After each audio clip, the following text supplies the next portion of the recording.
Willkommen zusammen im Zentrum auf der Plattform. Ja, mein heutiger Gast hat eine grosse Zukunft hinter sich, aber auch eine vor sich.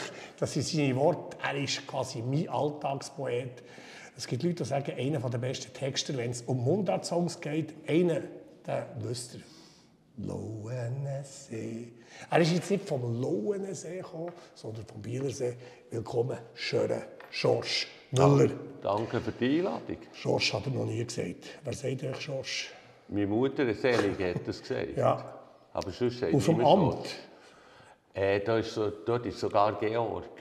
Ah, das sagt mir der Weil Georg. das ist darum schon bei der Taufe schief gelaufen. Sie haben mich Schorsch taufen und der Pfarrer hat gesagt, Georg. Und er ist gefunden. Aber eigentlich bin ich schon Schorsch. Georgis. Es ist Georgis, also Ja, ja. Schorsch Schörer, also schon fast ein Künstler. Ich muss vielleicht noch schnell erwähnen, ich bin nicht der Cheftexter. In unserer Band bei Spahn ist schon der Stoffel Christoph Kohli. Ich hätte es gerade vorlesen, das ist Schörer. Er ist sehr ein lieber Typ. Er hat völlig Aber ich habe auch Texte geschrieben.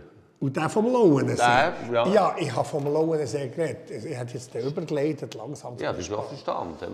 Nein, ich weiss schon, der hat so eine Gruppe Aber ich will drauf. das nicht, weißt, ich will das nicht für mich auf mich nehmen, von genialen Texten. Was soll denn das? Der Stoffel ist viel der geniale Texter. Ja, wir geben uns Mühe. Ja, gut, eben.